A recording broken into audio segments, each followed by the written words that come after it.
Hey, this is ThursdAI. I'm Alex Volkov.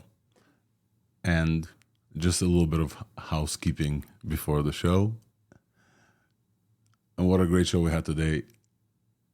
This week started off slow with some news, but then quickly, many open source and open weights releases from Mosaic and from AI21 and from Alibaba were starting to pile on. And at the end, we had too many things to talk about as always. I want to thank my co-hosts, Nistan Tahirai, LDJ, Jan Peleg, and today we also had Robert Scoble with a surprise appearance and helped me through the beginning. We also had Justin Junyang Lin from Alibaba and talk about the stuff that they released from Qwen. And after the updates part, we also had two deeper conversations at the second part of this show. The first one was with Tanishq, Matthew Abraham, and Paul Gotti from MedArc about their recent paper and work on MindEye 2, which translates fMRI images using diffusion models into images. So fMRI signals into images, which is mind reading basically, which is incredible. So a great conversation, and it's always fun to have Tanishq on the pod. And the second conversation stemmed from a recent change in the narrative or a sentiment change in our respective feeds about fine-tuning in the era of long context, very cheap models like Claude. And that conversation is also very interesting to listen to. One thing to highlight is this week we also saw the first time GPT-4 was toppled down from the arena, and we now have a change in regime of the best AI possible, which is quite stark as a change, and a bunch of other very exciting and interesting things in the pod today. So as a brief reminder, if you want to support the pod, the best way to do this is to share it with your friends and join our live recordings every ThursdAI on X. But if you can't, sharing it with a friend, sharing a subscription from Substack, or subscribing to a pod platform of your choice is a great way to support this pod. With that, I give you March 28th, ThursdAI.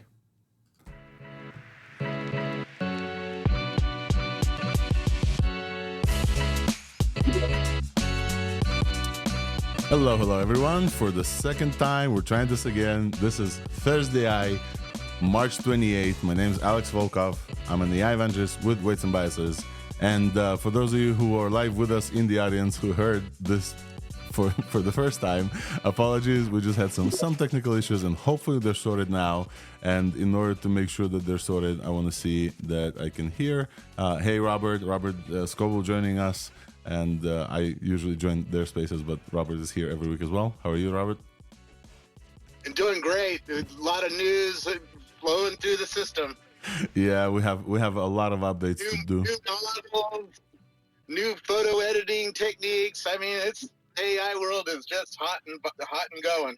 Week to week, we feel excited acceleration. And I also want to say hi to Justin. Justin is the coordinator of the Qwen team. Qwen, we've talked about, and we're going to talk about today because you guys have some breaking news. But also, you recently started a new thing called Open Devon. I don't know if we have tons of updates there, but definitely folks who saw Devon, which we reported on, a few weeks ago, I think. Time moves really fast in this AI world. I think, Justin, you posted something on X and then it started the whole thing. So you want to give like a two sentences about Open Devon? Yeah, sure. I launched the Open Devon project around 2 weeks ago because we just saw Devon. It is very popular. It is very impressive. And we just think that whether we can build something with the open source community, work together to build an agent style or do some research in this. So we have the project.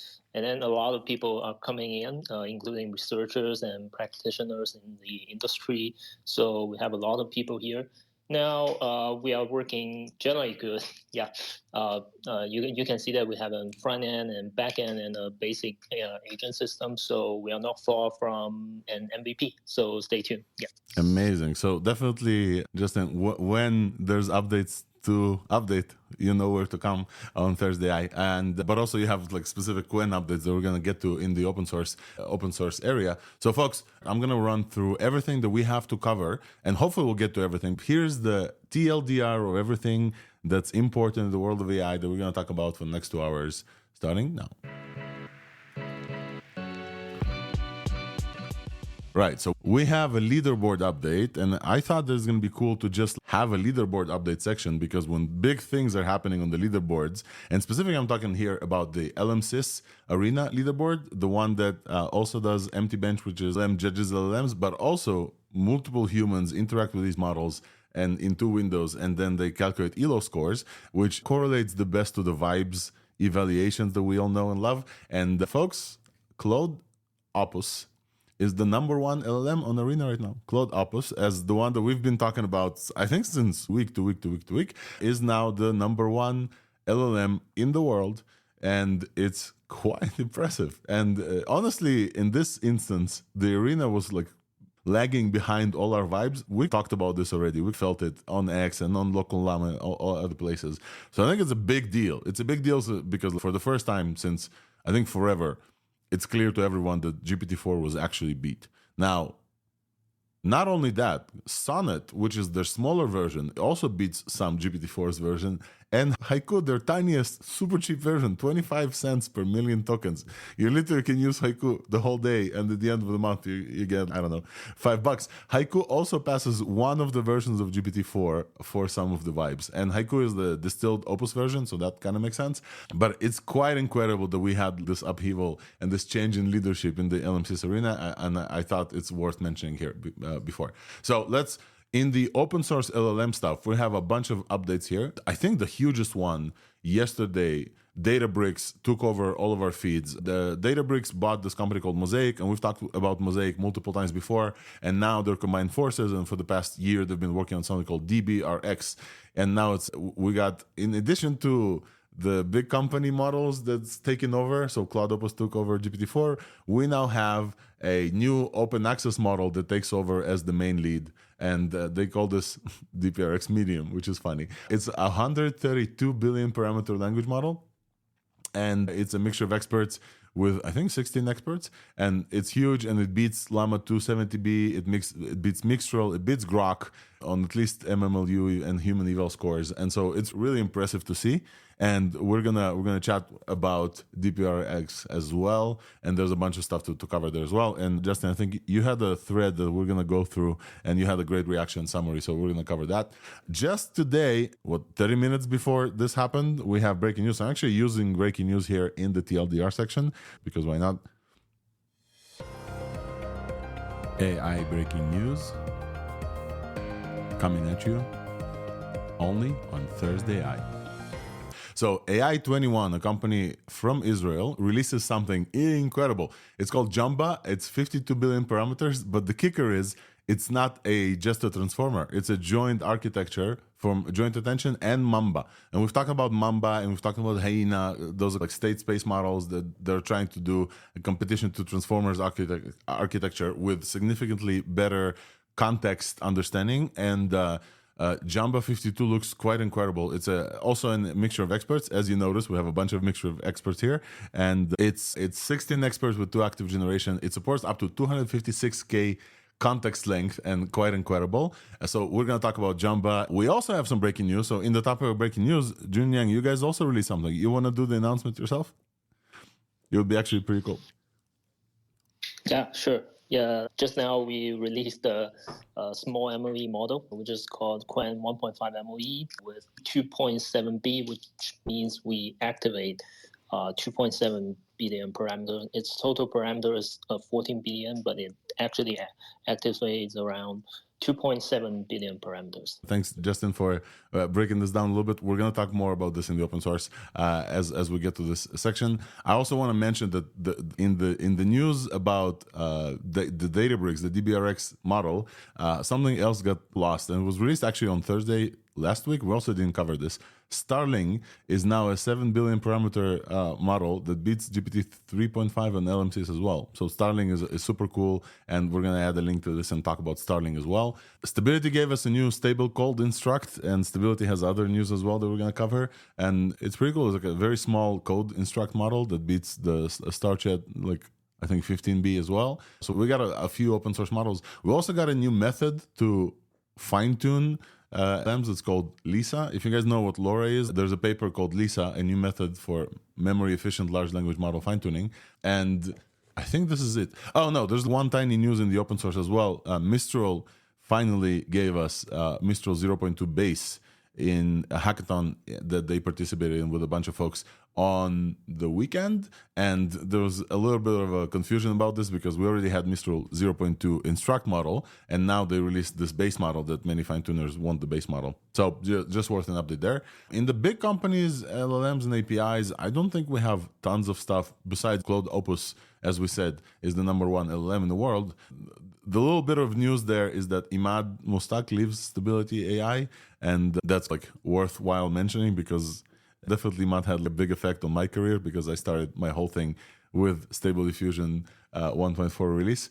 And we also have some Apple rumors where, as you guys remember, we've talked about Apple potentially having their own model generator. They have a bunch of open source that they're working on. They have the MLX platform. We're seeing all these signs. And then this week we had rumors that Apple is going to go with Gemini. Last week we had rumors that Apple's going to go with Gemini. This week we had rumors that Apple's going to sign with Anthropic, and then now Baidu, and also this affected a bunch of stuff. So it's unclear, but worth maybe mentioning the Apple rumors as well.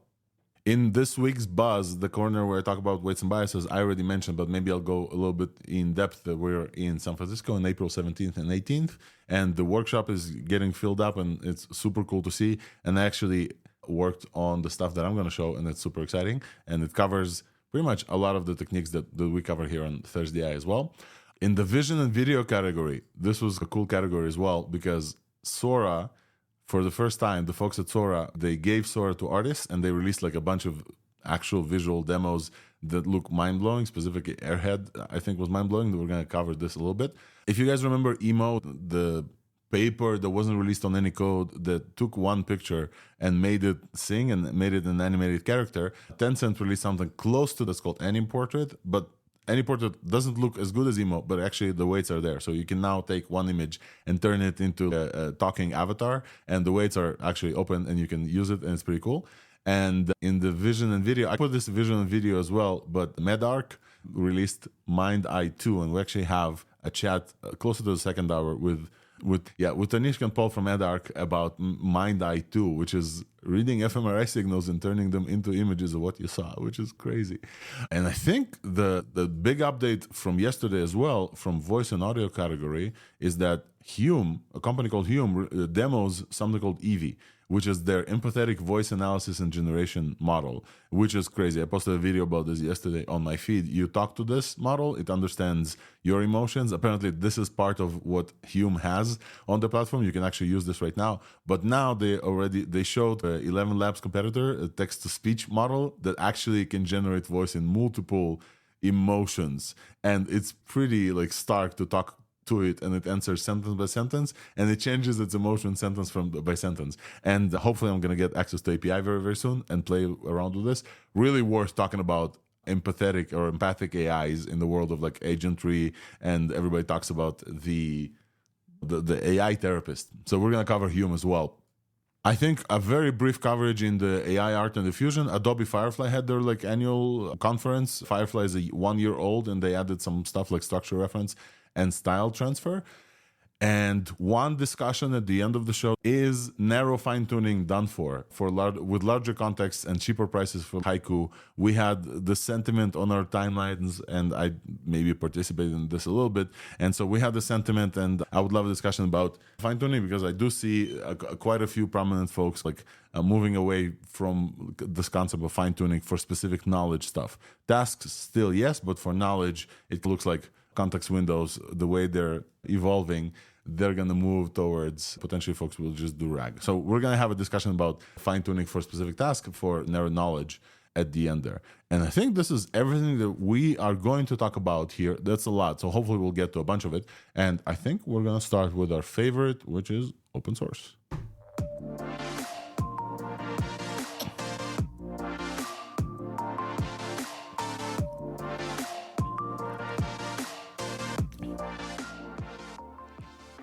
Open source AI, let's get it started.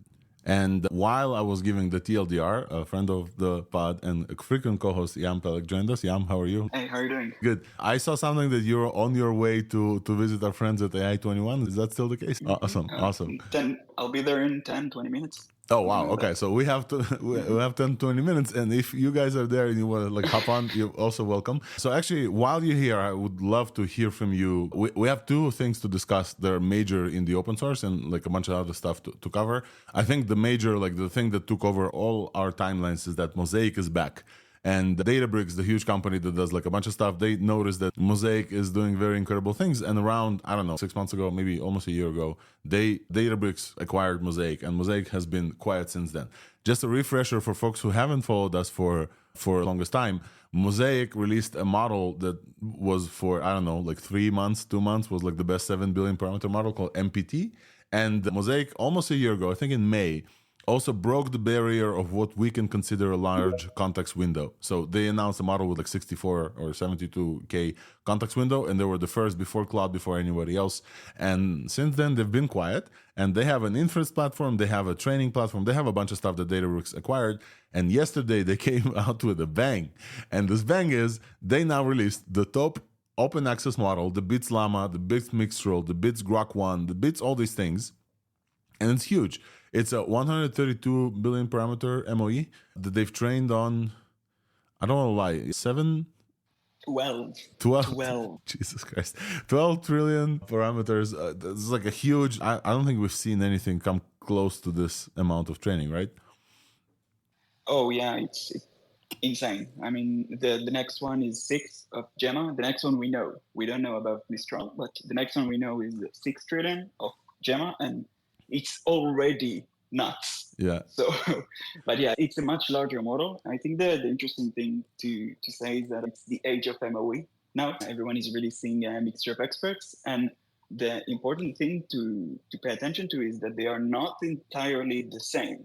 So there is still exploration in terms of the architecture or of small tweaks to the MoE, how to do them, how to actually implement them better, what works better, what is more efficient, and so on and so forth. We just heard about Quen MoE, which is also a little bit different than the others. So there is still exploration going on. And just looking at what is coming out, and everything turns out to be at the ballpark of Mistral and Mixtral, just makes me more curious.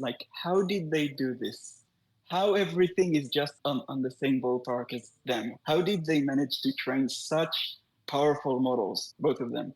And I just want to say that because it's amazing to see.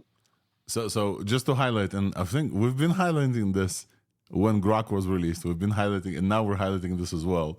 A significantly smaller model from Mixtral is still up there. It's still given the good fight, even though these models twice and maybe 3 times as large sometimes and been trained. So we don't know how much Mixtral was trained on, right? But Mixtral is still doing the good fight still after all this time, which is quite incredible. We keep mentioning this. When Grok was released, we mentioned this. And now when this was released, we mentioned this as well. What else should we talk about in DBRX? Because I think that obviously Databricks want to show off the platform. Nistan, go ahead. Welcome, by the way. You want to give us a comments about DBRX as well? Feel free. Hey guys, sorry I'm late. I was stuck debugging C++ and it finally worked. I just lost track of time. I used DBRX yesterday. I was comparing it. I used it in the LM6 arena. And then I opened the Twitter space and told people to use it. And now it just hit rate limits, so you can't use it anymore. It was pretty good. I very briefly did some coding example. It felt better than Code Llama to me. It wasn't as good as Claude Opus and stuff, but it did give me working bash scripts. So yeah, in the very brief, short amount of time I used it, seemed pretty good. So. Yep. Yeah, that's about it. As for the Mistral and Mistral question, so I use Mistral large a lot. I use medium a lot, and the 7Bs and the Frankensteins of the 7Bs, and they all start to feel the same or incremental over each other. It's just the data. It's just the way they feed it. They feed this thing and the way they raise it. I think they're all raised the same way in the same data. Yeah, the architecture makes some difference, but the one thing that you notice is that it doesn't get that much better with the much larger models. So it's just the data. That's what I think it is. I want to ask Justin to also comment on this, because Justin, you had a thread that had a great coverage as well. What's your impressions from DBRX and kind of the size and the performance per size as well? Yeah, the size is pretty large, and it activates a lot of parameters. I remember it's 36 billion, and the model architecture is generally fine. Actually, I talked to them around 3 months ago, last December. I introduced Quen to them, and I accidentally saw it yesterday. There were some common senses. I think it is really good. They use tick token tokenizer with the GPT-2 BPE tokenizer. Recently, I have been working with Llama tokenizer and the sentence beast tokenizer. Wow, makes me feel sick. Yeah, it's complicated. Yeah, but the GPT BPE tokenizer, because I have been working with BPE tokenizer years ago, so everything works great. And we just, for Quen 1.5, we just change it from the implementation of tick token to the GPT-2 BPE tokenizer by Hugging Face. It is simple to use. I think it's good to change the tokenizer. And it's also good to have the native chat ML format, so that I think in the future people are going to use this chat ML format, because the traditional chat formats like human assistant, there are a lot of risks in it. So chat ML format is generally good. I think they have done a lot of great choices, but I'm not that impressed by their performance in the benchmark results. Although benchmarks are not that important, but it's a good indicator.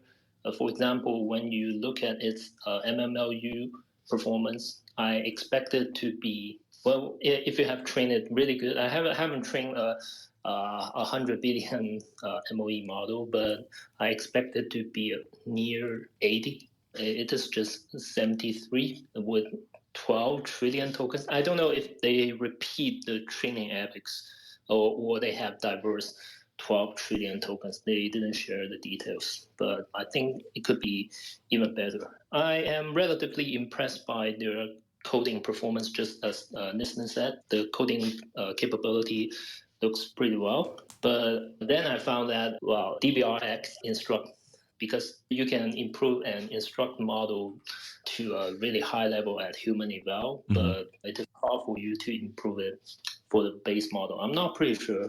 Maybe I need to try more, but it's generally a really good model. Yeah, absolutely. We got the new contender for the open weights, open source. So the Llama folks are probably like thinking about the release date. It's very interesting what Llama will come out with. Notable that this is only an LLM. There's nothing like, there's no multimodality here, and the rumors are that Llama will hopefully be multimodal. So whatever comparison folks do in something like GPT-4, it's also notable that this is not multimodal. This is just text. One thing I will say is that they call this DBRX medium, which hints at potentially having a DBRX large or something. And also something that was hidden and they didn't give it yet. They retrained MPT. Yam, I think you commented on this, and actually Matej Zaharia, the chief scientist there, commented on your thread. They retrained the MPT-7B, which was like for a while the best 7 billion parameter model almost a year ago. And they said that it cost them like twice less to train the same model, something like this, which I thought it was notable as well.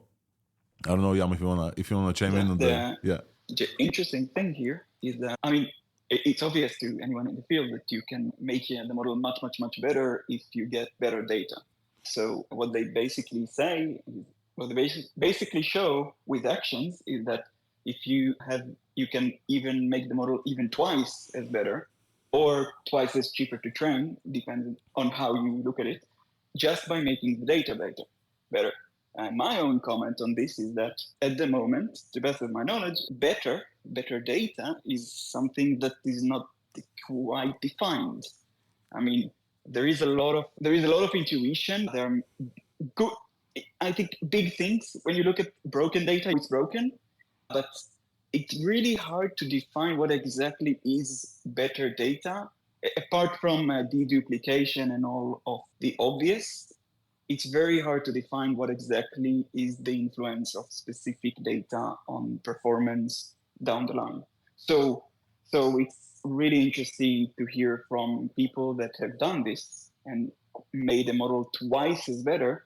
What exactly did they do? I mean, because they probably are onto something quite big to get to these results. Yep.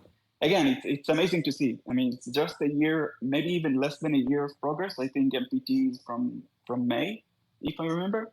So it's not even a year of progress, and we already have like twice as better models, and things are progressing really fast. Worth mentioning also that Databricks not only bought Mosaic, they bought like a bunch of startups. Lilac, the friends from Lilac, we had the folks from Lilac, Nikhil and Daniel, here on the pod, and we talked about how important their data tool specifically is, and they've been a big thing in open source. All these folks from Databricks, they also highlight like how much Lilac helped them understand their data very much. So I'm really hoping that they're gonna keep Lilac around and free or to use as well. One last thing that I want to say, it's also breaking news, happened two hours ago. The author of Megablocks, the training library from MoEs, Trevor Gale, I think he's in DeepMind, he has now given Databricks the Megablocks library. So Databricks is also taking over and supporting the Megablocks training library for MoEs.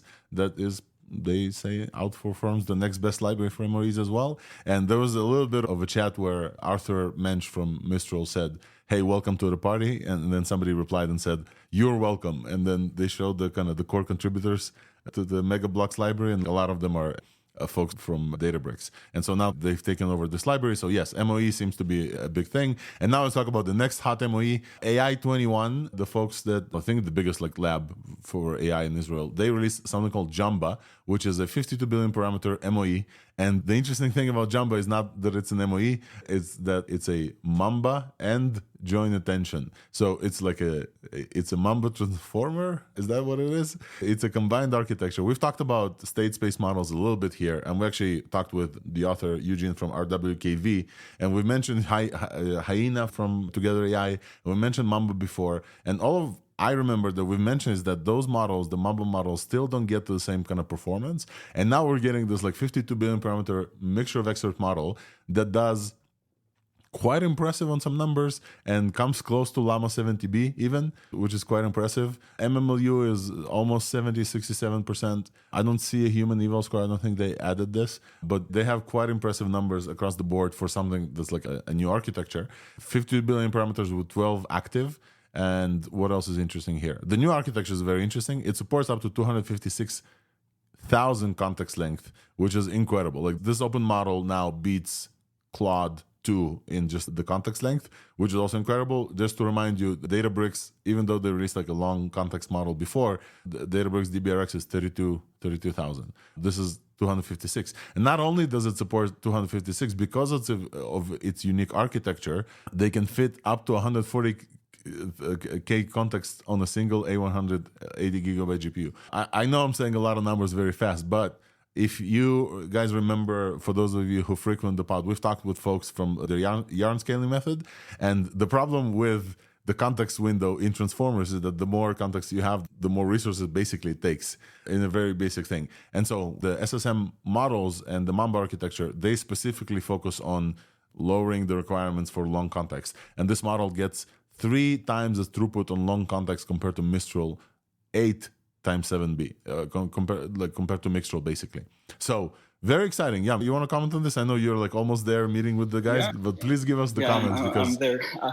I'm there in 5 minutes, so I can maybe if time works to our favor, maybe I can even get you the people on the pod to that'd talk. be incredible. But yeah, I'm just what is important here, in my opinion, is that first, I mean, absolutely amazing to see the results, but what was not known to this point is whether or not those types of models scale to these sizes.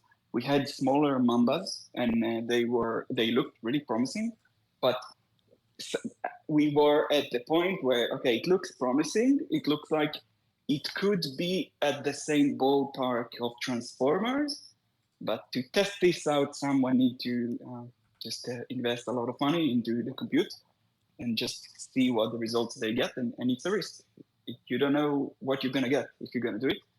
And it turns out that you get a really good model at the same ballpark, maybe slightly less performant as a transformer, but it is acceptable. The thing worth mentioning here is that the Mamba architecture is way more efficient in terms of context size. As you just said, transformers are quadratic in terms of complexity when you increase the context. So if you have 2 tokens, you need 4 times the memory. And if you have 4 tokens, you need 16, and it just goes on, and it just explodes. This is why context length is such a problem. But Mamba scales much more memory friendly, you can say.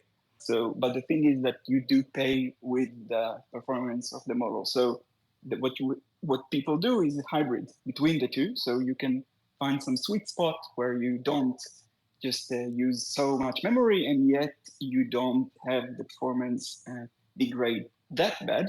And I mean, yeah, it's a risk. At the end of the day, you need to training such a large model is a lot of money. Is a lot of money in terms of compute, and they did it, released it in Apache 2, which is amazing for everyone to use, and proving to everyone that, all right, if you follow this recipe, you get this result. Now people can build on top of that and can train maybe even larger model, or maybe just use this model. I didn't try it yet, but I think it's an incredible thing to try because it's not the same as Mixtral. Mixtral is a little bit better, but it's for the same ballpark as Mixtral, but you get way more context length at your home on a small GPU for cheap. It's amazing. And Mixtral specifically, amazing potential. Thanks, Yamin. I just want to highlight that Mixtral is this like amazing model that we compare models like 3 times the size to it, and they barely beat Mixtral. We talked about this when Grok 1 was released. We now talked about this when DBRX released with like 12 trillion parameters in data. Mixtral is this basically like the golden standard for like how well performing an open model could be, and it has been for a while the best open model that we have.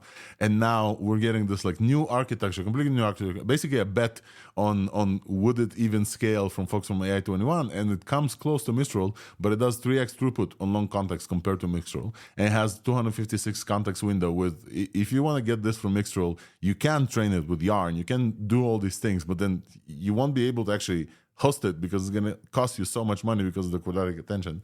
And they specifically say the only model of its size class that fits up to 140,000 context windows on a single GPU, which is quite incredible. And obviously Apache 2 license is great. I don't know if they also released a bunch of stuff like training code and data stuff. So we're definitely going to keep you posted, and Yam hopefully will ask all these questions. But the efficiency in speed, where like the closer you get to 128 context, the faster the model kind of performs, is also quite incredible. Like, yeah, it's quite incredible. The graphs there, we're going to post everything in the show notes, but absolutely a great release from AI21. Shout out AI21 folks, and definitely give them our love there, and specifically because of the Apache 2 license.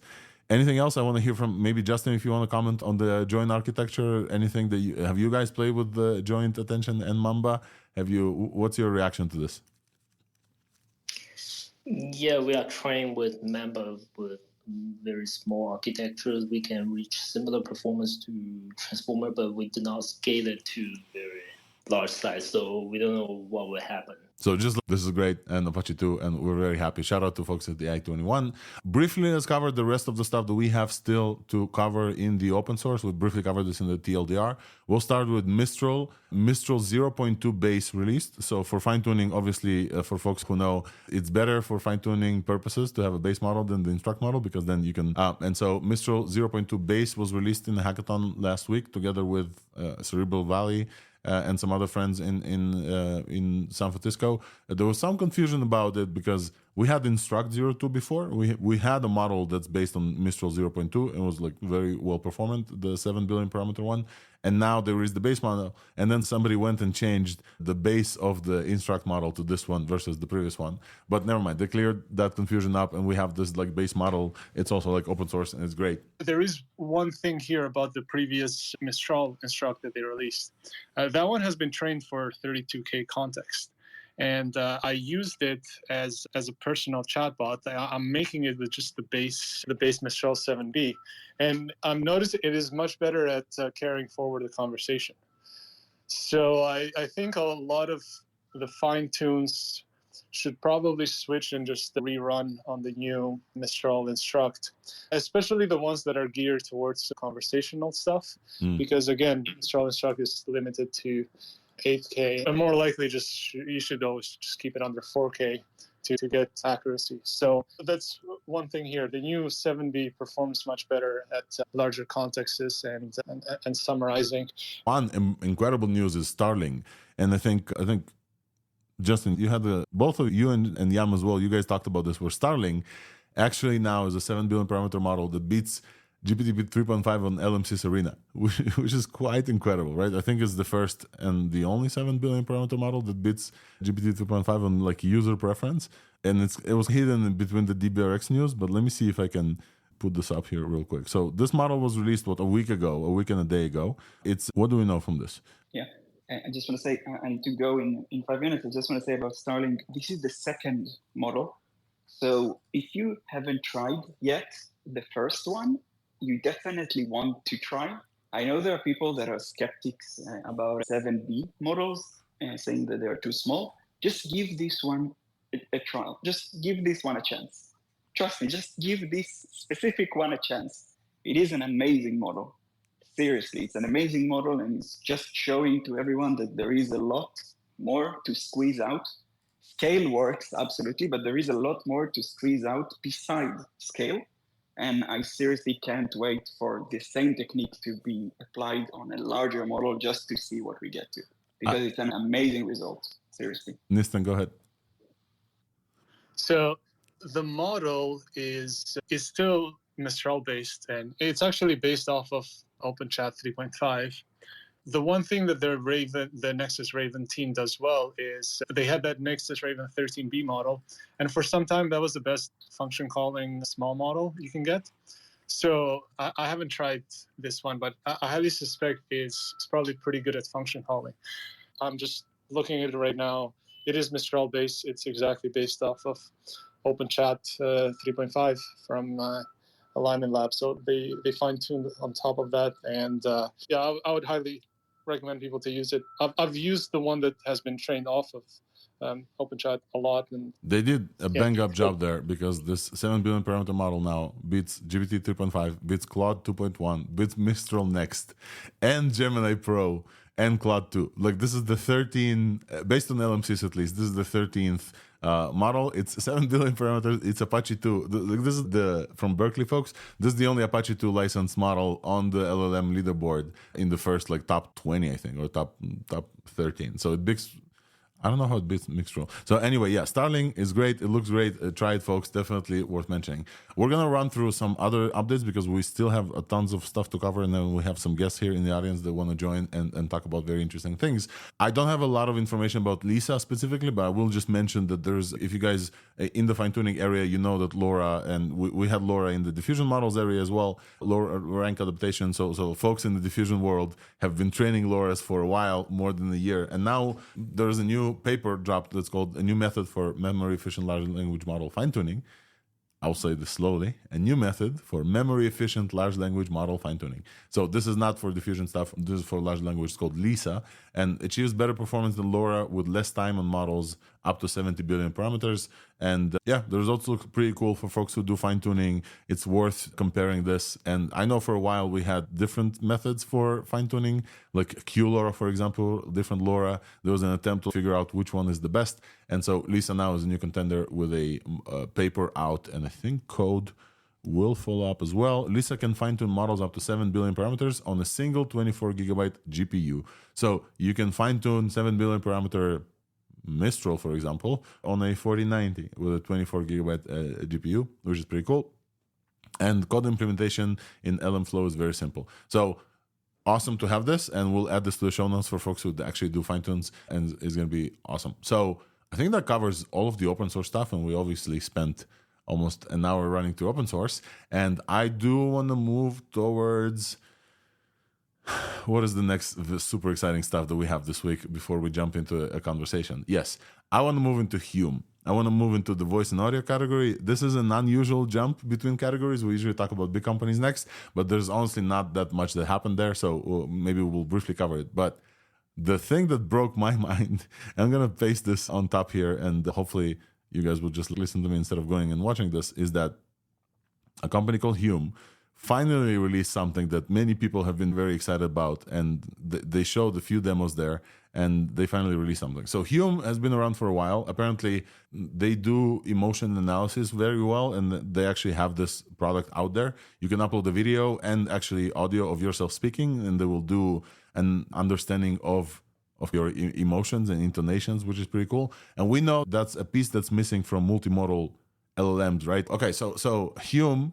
they already had a platform for emotions understanding. And yesterday, Hume released their demo of an emotional TTS, a text-to-speech model that not only speaks, this text-to-speech model actually replies with emotion.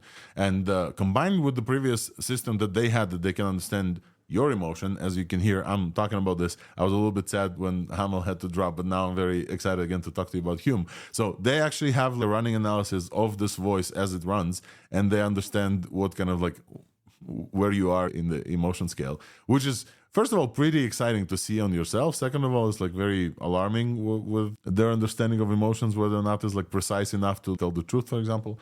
And the text-to-speech of theirs that generates emotion-based text is quite something. I've never seen anything close to it before. The only thing that came close to me is that, if you guys remember, we talked about 11 Labs have the style transfer thing where you can actually talk, and they would take an AI voice and basically dub you, but with the same emotion. So that was the only thing that came close to what I heard yesterday from Hume. So Hume has this model that's going to be out in, I think they said April, that you'd be able, as a developer, to assign what emotion it will answer with. And together with the first part, which is a voice emotion understanding, like the text-to-speech understanding, they now have a speech-to-text with emotion. The whole end-to-end feeling is like nothing I've ever experienced. And Robert, I think I saw you first repost about this, so I want to hear if you played with the demo and what your thoughts about this, because I was blown away, and I will definitely want to hear about what you think about this. I'm blown away too. You nailed it. It lets AI understand your emotion and build a much more human interaction with AI. The one problem is, I believe it's $7 an hour or something like that. So it's fairly expensive to integrate, but for people who are building new kinds of applications that are going to have to integrate with human beings, I think it's very well. You should look at it. Absolutely. And definitely, for folks who have the uncanny valley in different LLMs, that reading for a long time is not quite the same. I think we're going to see some more emotionality in many of these demos, and it's going to be very exciting. Together with the fact that recently there has been this video of basically HeyGen, the deep fake company that translates your lips, and people were saying, hey, this is a fully end-to-end AI and we're so doomed. All of these kind of AI generated voices, they still use 11 Labs. So I gotta think that 11 Labs is not gonna be that much behind, and we'll start working on some emotion output as well. But I would definitely add the link to this, and actually the video of me testing this out, Hume, in the show notes, and more than welcome for you guys to try this as well. I think the demo is demo, Hume.ai. They actually have a chatbot on the website, Hume.ai, where you can talk to the chatbot in your voice and answers with voice as well. But the full demo is more mind-blowing. They understand your emotionality. They understand they then translate the emotionality into the actual context. And when the model talks back at you, and when you say something like when you try to fake it and you yell, but you say, "I'm so happy," the model says, "Hey, you look a little bit conflicted." So it actually understands like what you're saying and what you're meaning, or basically the way you say it is different. So they actually build this understanding into the demo, which is super cool to play with. Yeah, so Hume, definitely worth checking out. I think that next, in the voice area, I think that basically that's it that we had to cover. But a similar area in AI creation is vision and video. And this week we had, oh my God, the beginning of this week was like all excited about how the world of entertainment will look. And the reason is because OpenAI took Sora. I'm hoping by this point that Sora needs no introduction at this point, right? Sora is OpenAI's text-to-video model, and it's leagues above everything else that we saw in the world before this, and it blew out collective minds and keeps blowing some people's minds on TikTok. And OpenAI gave access to Sora to a few creators, content creators, not Hollywood. Apparently they're on the way to Hollywood right now and to talk with folks, but they gave it to a few filmmakers in the like independent world, I think a few companies from Toronto, and they finally showed us demos of what, instead of the developers in OpenAI and some prompts that they do with Sora, what an actual studio can do with some creativity. And it looks like they also hired an artist in residence for OpenAI as well. And wow, my mind was definitely blown. There was one short video that looked like something that I would have seen in Sundance Festival. It's called Airhead from Toronto-based film creator called Shy Kids. And I'm going to add this to the show notes because this definitely, at least for me, was the most viral thing that I saw. And I absolutely loved it. It felt very human. It felt incredible. It's this very short story about somebody with a balloon instead of his head. And the way they tell the story, they kind of work around the technical limitations, which we all know, right? If you generate 2 videos in Sora, the character persistence between those 2 videos will not be there. And that's a big problem with every video generation. But this one, they worked around this because they told the story of this air balloon guy and his head throughout their life. So like the character consistency isn't really required there. And I just really love that like actual storytellers can work around the technology to create something that feels so good. Obviously, the audio there was amazing, and the production and the storytelling, everything.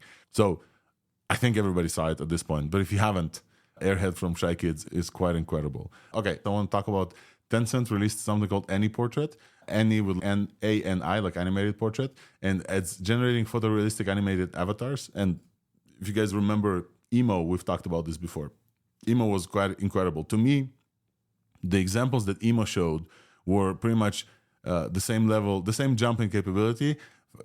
In the way that Sora showed to previous image to video generations, Emo showed to kind of image to animated character, and was incredible. Like lips moved and eyes and consistency was there. So the problem with Emo is that they haven't released the code, and I think for now Emo is the highest like AI GitHub repo with the highest number of stars with no code. I think it's like 25,000 stars or something. Everybody's waiting for Emo and haven't dropped. And when I say everyone, I necessarily mean the kind of the waifu creator world, who would love nothing more than just generate an image in Stable Diffusion something and then animated this with some, let's say, emotional voice from the Hume thing that we just mentioned. But the second best one for now is Any Portrait. And actually the code was dropped, and the kind of the lips movement is great, and the eyes, it's not close to Emo, but it's really good compared to WAV to Leap on different areas. And if you ever built like an animated character AI stuff, you'll know that the open source options were not great. The closed source options like HeyGen and different like labs like DID and Synthetica, I think, I don't remember their name, they were okay, they were great, but the open source options were not there. So Any Portrait right now is the best version we have. It dropped yesterday. If you are doing any kind of like character animation, give Any Portrait a try and let us know. I'm definitely going to play with this. I think we've covered most of the stuff that we wanted to cover besides weights and biases stuff and then big companies. But now I am very excited to bring two friends here, one friend of the pod and for a long time, and now a new one, Paul Scotti, and you guys here to talk to us about MindEye 2, the second version. So I will just like briefly do an introduction that MindEye came around the summer, I think I want to say, and we covered this because in my head, everything was like multimodal. When we're going to get multimodal, this was before vision happened. And one of the craziest multimodalities that we expected was something like a fMRI signal, like brain signals. And then you guys released MindEye, which was like mind-blowing. And so I would love to hear about the history of like how MedArc started like doing brain interpretation. And then let's talk about MindEye 2 and what's exciting about this recent release. But feel free, please, to unmute Tanishq and then Paul and introduce yourself briefly. Yeah. I'll just provide a quick background and summary, and then I'll let Paul talk about MindEye 2 in more detail. But yeah, basically, I'm introducing myself again. I'm Tanishq, work at ThursdAI, and I also am the founder of MedArc, and I lead MedArc, which is a medical AI, open source medical AI research organization, and we mostly are focused on training foundation models for medicine. And so we do have a kind of research in neuroscience and AI, and combining AI and neuroscience, which is what Paul is leading at MedArc. But yeah, like we started, I guess, looking into this sort of neuroscience AI research for quite some time. Actually, I think even before I officially started MedArc, when I was organizing some open source medical AI projects, this was one of the projects that I actually had started, I think, back in summer of 2022. And I think just generally the idea was that we were working on this fMRI to image reconstruction problem, which is basically the idea that we have a person that is looking at some images, and we take their fMRI signal, and we want to use AI to reconstruct the image that the person was looking at just from the fMRI signal. So it's this sort of mind reading kind of problem that we're working on. And I think back in 2022, when we started working on this, at first, the techniques that people were using were quite basic, and I think the sort of neuroscience community was quite behind in what they were using. So I think we were pretty excited about the possibility of utilizing some of the latest techniques in generative AI to advance this field. And yeah, at first I started this project, and there were a couple of volunteers that were helping out, but luckily Paul had also discovered that we were working on this, and he joined this project and really spearheaded this kind of neuroscience AI initiative that we've been having at MedArc. And yeah, that resulted in MindEye, which we released in, I think, May of last year. And then we've been continuing to work on improving those results, and that has now resulted in MindEye 2. And we also have some other sorts of projects in the neuroscience AI area, like training foundation models for fMRI, and we're exploring some other ideas as well. But yeah, I think with MindEye 1, we had a very simple sort of pipeline of taking the fMRI signal and converting them to clip image embeddings, and then basically generating an image from the clip image embeddings, and that worked quite well.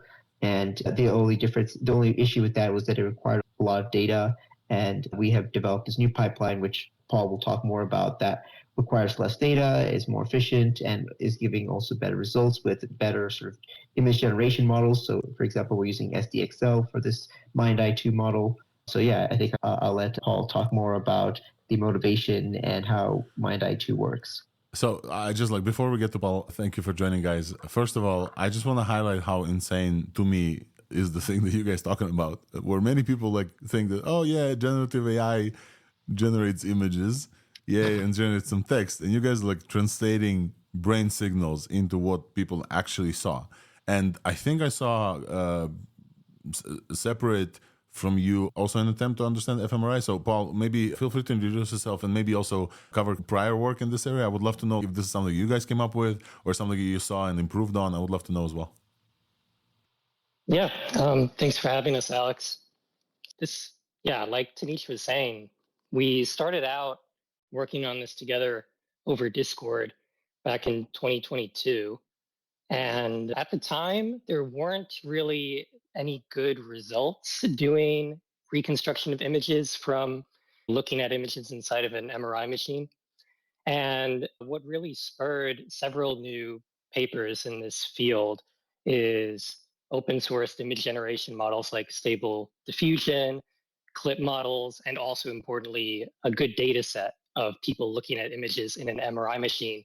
It's a very difficult data set to collect because we're talking about 8 people who spent 30 to 40 hours inside of this MRI machine looking at images one at a time for 3 seconds each. So it really was the culmination of data set and new models that allowed this to work. For the MindEye 2 stuff specifically, we focused on trying to get good results using only 1 hour instead of 40 hours of data. And this is pretty important because if you're trying to do these machine learning techniques on new subjects, new data sets, maybe applied to the clinical setting, you aren't going to be collecting dozens of hours of data, especially for clinical populations. It's just too expensive and you're taking up their valuable time. So there's a lot of papers now that have been focusing on fMRI to image just because it's a cool topic. So our paper shows state-of-the-art results, but specifically in the 1 hour domain, we show that you can pre-train a model on other people's brains in order to have a better starting point to fine-tune the model on a separate held out subject's brain. And for people who aren't maybe as familiar with neuroimaging stuff or how the brain is, how the brain works, your brain is wired very differently to other people. It's not like there's the same part of the brain that always handles what happens when you look at a picture of an elephant or something. We have different shapes and sizes of brains. We have different patterns of activity that lead to how we perceive vision. And the reconstructions that we're talking about are not as simple as just, was it a dog that you were looking at? Was it an elephant? So you need some sort of way to align all these different people's brains and their different visual representations into a shared latent space so that you can then get the rest of this pipeline with the diffusion models and MLPs to work and actually have that be informative to generalize from my brain to your brain. So incredible that I have so many questions, Paul, but I will start with maybe the differences between brains. That's something that you said. I also want to talk about the visual cortex and how that thing happens, but I would be remiss if I don't mention at least that you guys are now talking about MindEye at the same time we got the first Neuralink implanted human showing that he can control basically a machine with his brain with implants. But you guys are completely non-invasive kind of understanding of these brain signals. But to an extent, a Neuralink also is some sort of like an invasive understanding of brain signals and transforming them into actions versus something that they see. But they mentioned that they're working on the site fixing as well. Could you maybe give us a brief understanding of fMRI, how that translates into the signals from visual cortex? How does this machine know what I see, and how then you are able to then use diffusion models to recreate what I see? Could you give us like a little bit more of where's the magic here? Yeah, so fMRI right now is the best method if we're talking about non-invasive tech.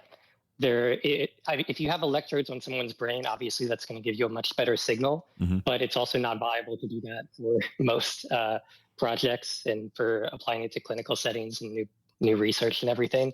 So we used fMRI, which is a bit crude in the sense that you have these people that are needing to make as little motion as possible.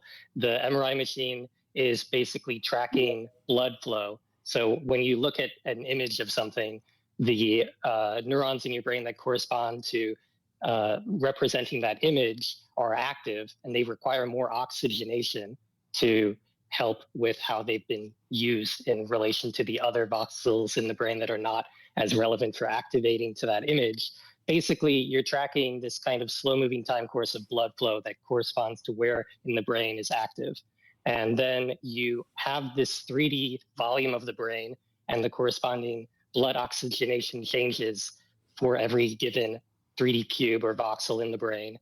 And what we did is we took all the voxels corresponding to the visual cortex, the back of the brain that seems to be active when you look at stuff, and we feed that through this neural network. And specifically, we feed that through MLPs and a diffusion prior and all this stuff to give us a model that can translate from brain space to clip space, where clip is these models that are contrastively trained typically with text and images, so that you can have this multimodal space where you have the ability to align a given image caption with the image itself. This you can think of as a third space, a new modality for clip, that's the brain. So we use the same sort of technique of contrastively mapping the brain and its paired samples corresponding to the images into the clip space. And then there are so-called unclip models, also sometimes called image variations models, that allow you to undo clip space back to pixel space. And so that's how we actually get the image reconstructions at the end, where the model only gets the brain activities and has to generate the corresponding image. So I'm still like picking up my job from the floor here, because what you're basically saying is this the same architecture that is able to draw cats by understanding the word cat and like pull the concept of a cat from latent space.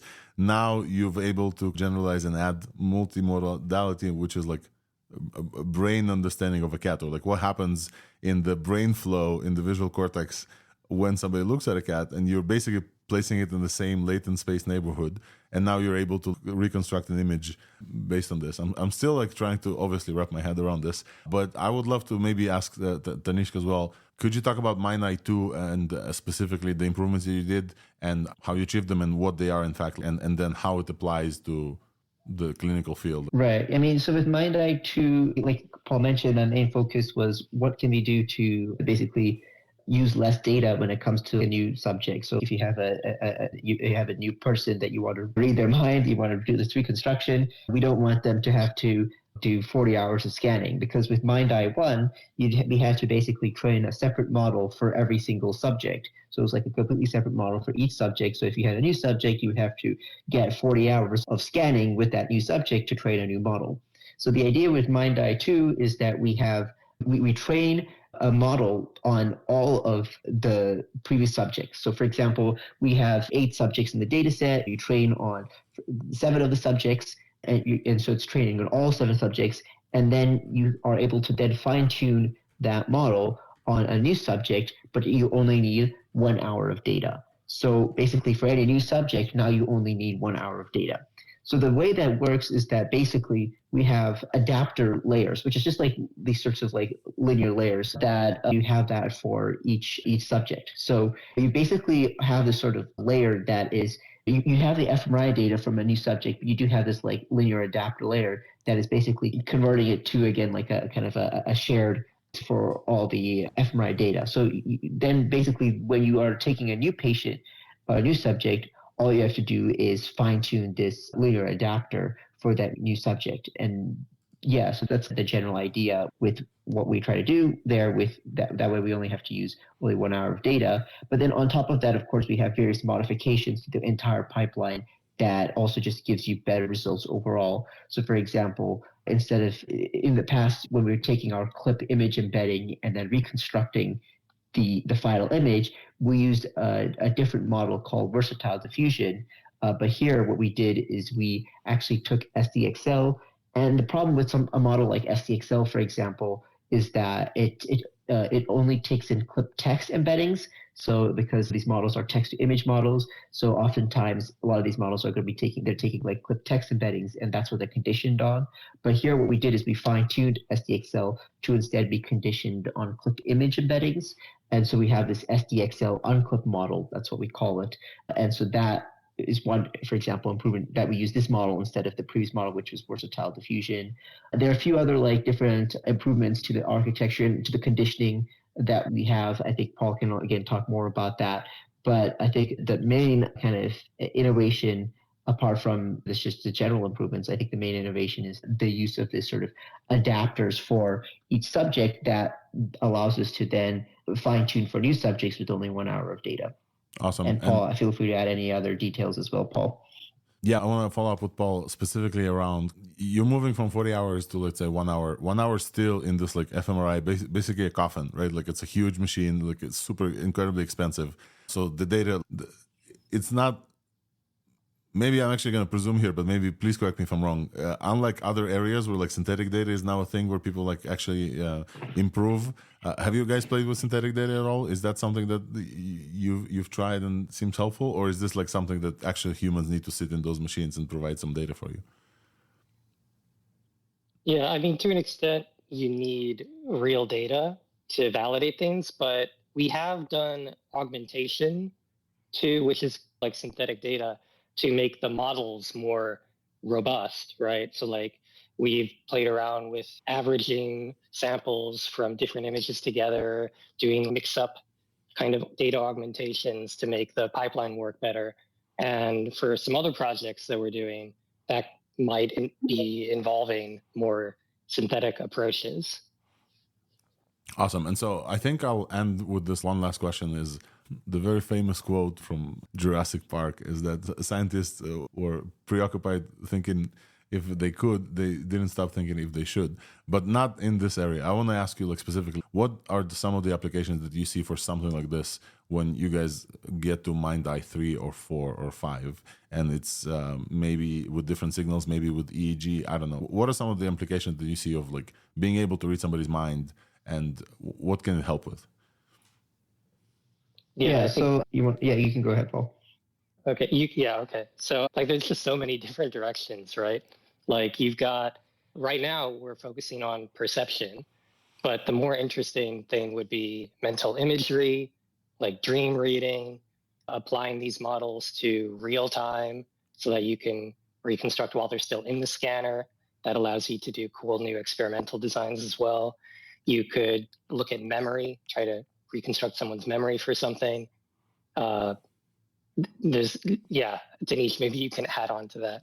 Yeah. So the thing is, what's really interesting is that a lot of the sort of pathways and activity for perceiving an image that you're looking at right now, a lot of them are similar for imagining and dreams and these sorts of things. So of course there are some differences, but that's the thing is that a lot of these pipelines should hopefully be generalizable to some of these other applications like reconstructing what you're imagining and things like this. And in fact, there is some work in this already. There's like a paper from one of our collaborators that may be coming out in a couple months that is exploring this. So it's actually not just limited to what you're looking at, but more generally as well. But I think just even with this technology that we have with what you're looking at and reconstructing that, I think there's lots of interesting like clinical applications.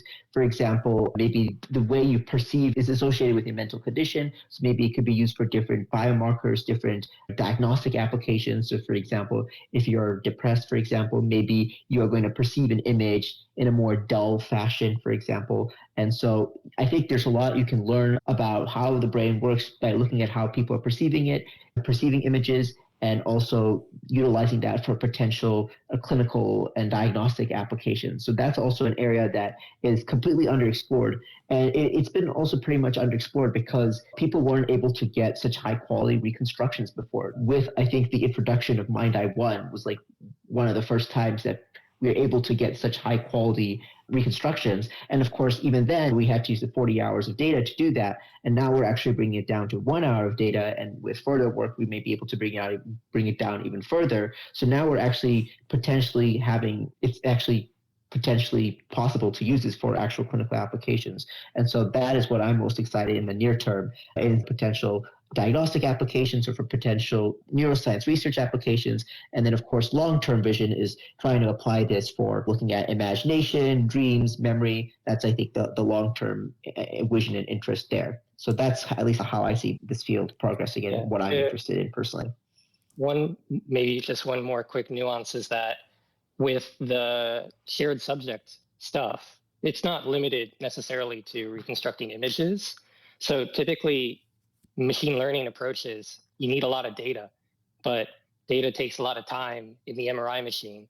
And so this approach of using other people's brains as a better starting point allows clinicians to potentially use more complicated ML pipelines for investigating the brain, maybe even outside of image reconstructions in a way that's feasible given the time commitments that scanning entails. I absolutely love the first thing you said, Paul, that if we get to real time as the person in the machine, that some stuff, some understanding, interpretation of what they're going through could happen as well. That's extremely exciting. And at the rate of where GenAI is going, I'm positive that this is possible, and I'm very happy that you guys are working on this and are excited about building like improvements on this. The jump from 40 hours to 1 hour seems incredible to me, and if this trend continues, definitely exciting possibilities. Thank you guys for coming up. Maybe let's finish on this, Tanishq. What are you restricted on from going forward? Is it like compute? Is it data? Is it talent? Maybe you want to like shout out. Maybe you're hiring. Feel free. The stage is just like what else is needed to get to MindEye 3 faster? Yeah, I think it's mostly manpower, I guess. I mean, I think it's mostly relying on volunteers, and Paul, of course, is doing a great job leading this. So that, I think, is the main limitation.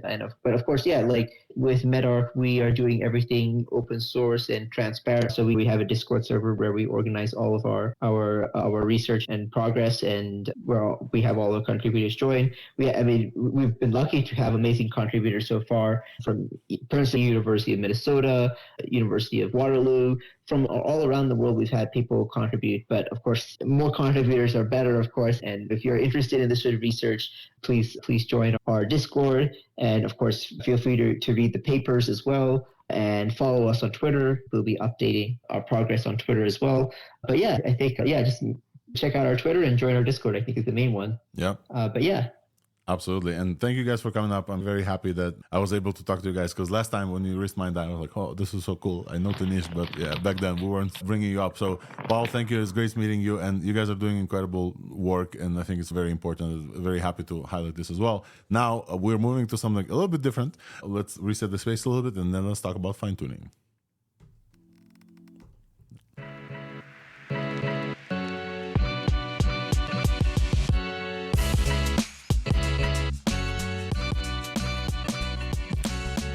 Alrighty. ThursdAI, March 28th, the second part of the show. If you just joined us, we just had an incredible conversation with Paul Scotti and Tanishq Abraham from MedArc, and I guess stability, part of stability as well. And we've talked about AI reading your brain and understanding what you saw, which is incredible. And I definitely recommend listening to this if you just joined in the middle or just joining us late. Meanwhile, we also covered a bunch of open source stuff so far. We also covered that Claude Opus is now taking over as the #1 LLM in the world right now, and something we all knew, but now LMC Serena is catching up. We also had a bunch of breaking news, and I want to just reset the space and say that, hey, for everybody who joined us for the first time, this is ThursdAI. We talk about AI, everything that's important and impactful in the world of AI from week to week, and we've been doing this for more than a year, and you're more than welcome to join us in the conversation in the comments as well. We're reading through those, and if you're late to any part of this, is released as a podcast episode on every podcast platform, so you're more than welcome to follow us on Apple and Spotify and whatever you get your podcast. And also there's a newsletter with all the links and videos and everything we talk about that you have to actually see, right? So a link to the MindEye paper will be in the show notes and the newsletter as well. I will also say that my actual job is an AI evangelist with Weights and Biases, a company that builds tools for all these model creators to actually track their experiments. And Weights and Biases is coming to San Francisco in April 18th and April 17th. We have a conference there. If you're in the area or you want to fly in and to meet like a bunch of folks in San Francisco, you're more than welcome to use this as your reason and opportunity. I think for the next few days, the tickets are still early bird and it's 50% price. We're doing a workshop on April 17th about improving your business with LLMs, and we're doing everything from prompting to evaluation and doing a bunch of very exciting conversations. So if you're in the area, please stop by and high five me. I'm going to be in San Francisco for the whole week. And moving on here, I want to chat about fine tuning, and I see LDJ here. I think we've covered pretty much everything important, unless there's breaking news, and hopefully folks will DM me if there are breaking news. There has been a sentiment in at least in our little bubble of AI on X, where some folks started to get a little bit disillusioned with the concept of fine tuning. And I don't think the disillusionment necessarily is with the concept of fine tuning as a concept. I think the general vibe we're getting, and I think some folks like Ethan Mollick and Anton Bakaj was like folks we follow for some like information. The disillusionment stems from the fact that We previously covered that long context windows maybe affect like RAG, for example, RAG use cases, but long context window could also affect fine-tuning, because if you get something like a Haiku, which is now the world's like 5th or 6th LLM in the world, but it costs 25 cents, a million tokens, and you can send a bunch of examples into Haiku for every request, you may be not needing to fine-tune.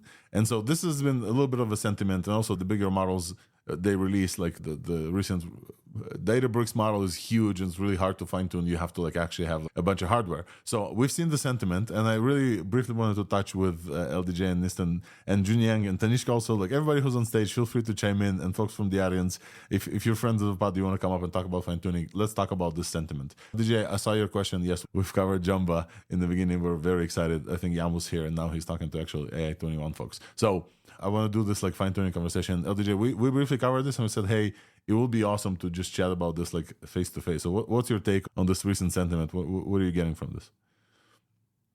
Yeah, I guess when it comes specifically to, I guess, like the business advantage of fine-tuning for a specific use case to try and have a cost advantage over OpenAI models or something, I feel like things might be changing with Haiku. And I mean, you talked about this before. It was either you or somebody else posted like a chart of the average trend of the cost for like how good the model is. And Haiku is breaking that trend of it's like really good while being like significantly cheaper than it should be given the previous trends. I think that was Swix. Yeah, let me go find it. Yeah.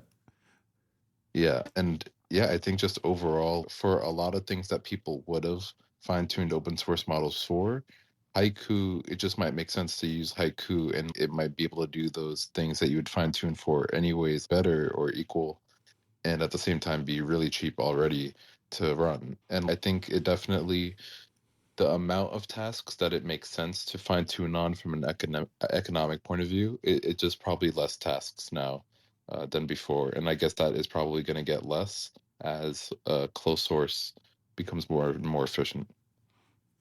Yeah, so absolutely. There's a few areas for which fine-tune is a concept even, right? There's like the general instruction fine-tuning. You take a base model, you try to make it more helpful. But there's also fine-tuning for more knowledge, for example, that I think, and maybe you guys can correct me, Nissan, feel free to step in here, Junyang as well, is that the kind of the knowledge fine-tuning, the like giving this model like more information, sometimes suffers from stuff like catastrophic forgetting, that the model like starts to forget some other stuff. But also things like RAG, for example, are potentially helping in that area where you can actually have a citing of a specific source that the model like referred onto, which is very important, especially in the enterprise and companies area, right? Like when you want to build something like an assistant or something like retrieval or something like search, a better search, you actually don't want to count on the model's hallucinations potential. You want to cite something. So for knowledge retrieval, RAG seems to be, at least in the companies and enterprise area, RAG seems to be like winning over fine-tuning. And then the question is, well, is RAG over a fine-tuned model for your specific stuff better than RAG over a general model with a huge context? And I think that this is the area of disillusionment, specifically around the cost of pulling everything back. And I think previously context window was very not cost effective. We briefly mentioned this today in the area of Jamba and SSM models, where context is now like cheaper with those models. But for a regular transformer LLM, context is expensive. The more context you have, the more the hardware requirements grow. And so I think that some of the kind of disillusionment especially comes from that. Some of it is probably also related to how big the models have gotten. I don't know, Nissan, if you want to chime in on this, or like how even the Grok 1, the model was huge. People were like getting excited, but then some folks like Technium from News Research like said, we won't even try to fine tune this for even instruction because it's just too big. So I wanted to hear from Nissan, from you, because you guys also did like a bunch of fine tuning. And also maybe merging as well is related to here. Yeah, got to keep in mind that for a while, fine-tuning was a lot more expensive. Running fine-tuned models was a lot more expensive than using GPT 3.5. And then it got a lot cheaper with all the API companies, especially Together and the other ones. So the business case for it has not really been how cheap it is. I think in my opinion, the business case has been all about data ownership. A lot of companies that have their own chatbots and stuff, they see the data as their property and the value in their company. So the reason they fine tune is not because necessarily it's better. I mean, sometimes it is, but it's been to just have full control of the data. And there have been a lot of drawbacks where you could have the knowledge could be lost, but there are much newer techniques where you can do quote unquote lossless fine tuning and still have it. But yeah, I'll land it there. So I think the business case is not necessarily the cost in that. It's always just been about data ownership. I'm actually doing consulting for one client now that really just wants to use Grok. They used the Grok API before, and now they want to run it on their own. And they don't care how many GPUs and stuff it costs to run because they factor it in with what their users pay. So yeah, I'm noticing that it's more about the ownership side, not necessarily the performance or cost. Grok with a K or Grok with a Q? Grok with a K. The new, yeah. Oh, really? What API they use for Grok? There's no API. Is there an API for Grok that I missed? No, they open source the model. Oh, so somebody hosted this and then they used the API since last week, basically. No, people have used Grok. I think they just did a translation layer via premium. They did use Grok in a product before via an API. I'll have to double check how exactly. I can think of a way, but I'm not thinking it's kosher. Like you can put a Chrome extension and use the browser. Very interesting. No, even Levels.io deployed a WhatsApp bot that was running off of Grok too. So again, I'll check up on that. I don't know what API and stuff they used, but I am helping them now just run their own. So.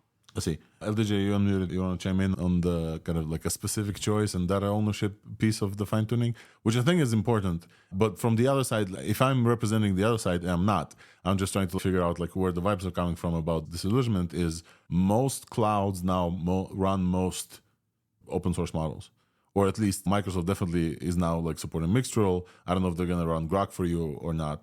And there's also something to be said where if you're running Claude from inside Amazon or Bedrock or Vertex or whatever, you still own your data, aren't you?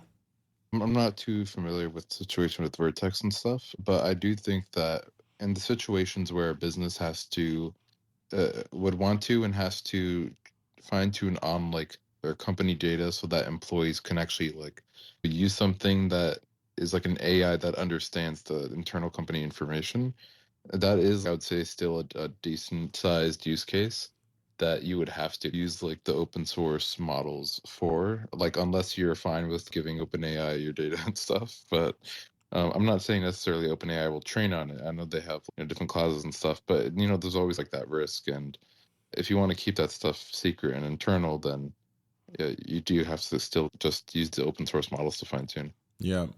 The additional kind of piece that I think Ethan Malik like pointed to, and before I get to Justin super quick, is that the example of Bloomberg. And I think LDJ, you wanted to push back on this example, but I'll cover this like briefly. Bloomberg famously trained a model called Bloomberg GPT based on the type of financial data that Bloomberg has access to. And back then, it significantly improved LLM thinking about like finances and financial data, etc. Only to then find out that a general model like GPT-4 like blows it out of the water, whatever, $10 million, whatever they spent on it. And I think this was like also a highlight of how general models, after they get released and they're getting better across the board, not only for your task, but also for your task as well. And before we get to Junyoung, LDJ, you had a pushback that they didn't do it correctly. It was a skill issue or something like this, right?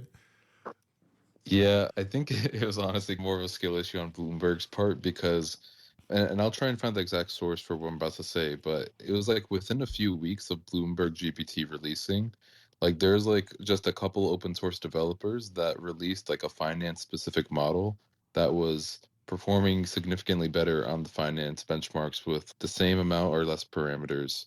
And that was just within a few weeks of Bloomberg GPT releasing. So obviously you didn't even need all that Bloomberg data and all that stuff to actually even get something that well performing. Yeah. All right, I want to get to Justin, because Justin, obviously you're on the Quen team. You guys are building models that then other folks maybe fine tune, and probably also supporting enterprise use cases. What's your take on the fine tuning area? Yeah, just some comment on the fine tuning for customer data. I think I somehow disagree with the idea that we can inject new knowledge to the model through fine tuning, because it is really difficult to do this thing with such a few data, because we often use a very small amount of data for fine tuning. I have read the paper, I don't remember its name, but it's telling us that fine tuning is more about aligning to the behavior, to the style, but not injecting new knowledge. If you want to inject new knowledge, you have to do things like pre-training next token prediction with tens of billions of tokens. So you can do this, but it is really hard. Something I would like to comment is that our customers fine-tune our model, and they found that the general capabilities decreased with the new knowledge. I think this is quite reasonable, because somehow our customers or users don't know really how to fine-tune for a general model. They want the general capability, but they want something new. So we have provided a solution, is that we just provide our data for general fine-tuning in a black box way. So you can use our data, but you cannot see our data, and you can mix our data with your own customer data, so that you can train a new model which has a balanced behavior, good general capabilities, but some new knowledge or some new styles of your company or something like that. Yeah. This is some of my personal experience. Yeah. I really appreciate this, and because I think that the difference is important. Fine-tuning is not like a catch-all sentence. There's fine-tuning for style, fine-tuning for alignment, for different ways to respond, for example. And that, I think, still makes perfect sense. We have base models, we have fine-tuned models for instruction fine-tuned, for example. But I think the disillusionment, at least the way I see it on my kind of radar, and I wanted to bring this to ThursdAI because I think it's very important for folks who follow this to also know that this is happening, is specifically from fine-tuning with new knowledge, not only new kind of styles, new knowledge specifically, because the additional piece here is fine-tuning takes a while. And like maybe we said about Bloomberg, maybe a skill issue, maybe you have to get like those machine learning engineers, whereas with the advent of faster hardware, better models that are open for you, and they're now hosted on the actual kind of like the BedRock from Amazon, for example. This is basically in your cloud. They're running whatever Haiku, but in your cloud, and the same agreements of not training all your data is like the same they apply. OpenAI you can run through Microsoft thing and in your cloud in Azure, and it's not like sending some data to OpenAI. So when we get to like bigger contexts, the ability of you to switch up and give this whatever product you're building on top of these LLMs new data, that's easier than fine-tune with just providing this in context as well. Tanishq, I saw you had your hand up and definitely want to hear from you as well. Yeah, I guess I just had a few thoughts about this whole thing because I'm working in the medical AI space and really like fine-tune models for clinical applications, medical applications. So I have various thoughts about this. I think just generally, of course, I think it's with fine-tuning, it's particularly useful if you like, I think LJ is of course mentioning the use case of, if there's private data, that's of course a big one. I think also if you want to have models locally, you want to use models locally, I think that's another big use case. A lot of times there are many cases where you don't want to use cloud services. I think like in the medical scenario, for example, maybe you don't want to send medical data to various cloud providers, and having some sort of local models could potentially be useful. And of course, there are other applications where maybe you want to have models run on some sort of like smartphones or other devices. So that's, I think, one particular area where like fine-tuning is particularly valuable. I think in the sort of just to provide maybe some context in the medical space, medical AI space, I think this idea of whether or not fine-tuning is useful is, I think, honestly, in my opinion, like an argument that's like still not settled yet. So for example, like in the clinical NLP space, you have models like, of course, GPT-4. You have Google has their MedPod models. Then other people are creating specific fine tunes. About a couple of years ago, or maybe it was a year ago, there was a paper that tried to see if, for example, something like GPT-3 was better, or fine tuning a specific model for medical use cases was better. they found that fine-tuning was better performing and, of course, required less parameters and was a smaller model. But then something like people, Google, for example, training their MedPal models, those are more like alignment in the sense that Justin was talking about. The knowledge is mostly there in the original PAL models, and they're just doing some sort of instruction fine-tuning. And so that has been showing to do quite well. And then recently there was a paper, the MedPrompt paper, which basically prompted GPT-4 to basically outperform all these other models for medical tasks. And so that one was just trying to say like a general purpose model is good enough. So I think there's still a lot of, it's still actually an open question, at least in this specific area, whether or not fine-tuning is better or if it's just alignment that's needed, or you can just use a general purpose model. And so I think we're trying to study this question in a little bit more detail as well and try to see if fine-tuning really is necessary, if that actually does provide benefit. And at least for me, I think of it more like, when I say fine-tuning, I also think of it like as continued pre-trading where, yeah, we are trading on like tens of billions of tokens to add knowledge to a model. And I think there's people talk about fine-tuning, but they also talk about continued pre-trading, and sometimes the distinction between those is a little bit kind of there isn't much of a distinction sometimes. So there's also that as well. And I think that also is a lot of the times the question between whether or not it's just doing alignment versus adding knowledge. I think that's part of that discussion, and that isn't really, I think, clarified very often. So that's the other aspect. But yeah, those are my thoughts on the topic. Thanks, Tanishq. And I also want to welcome Ian Moore to the stage. Ian, it's been a while since you've been here.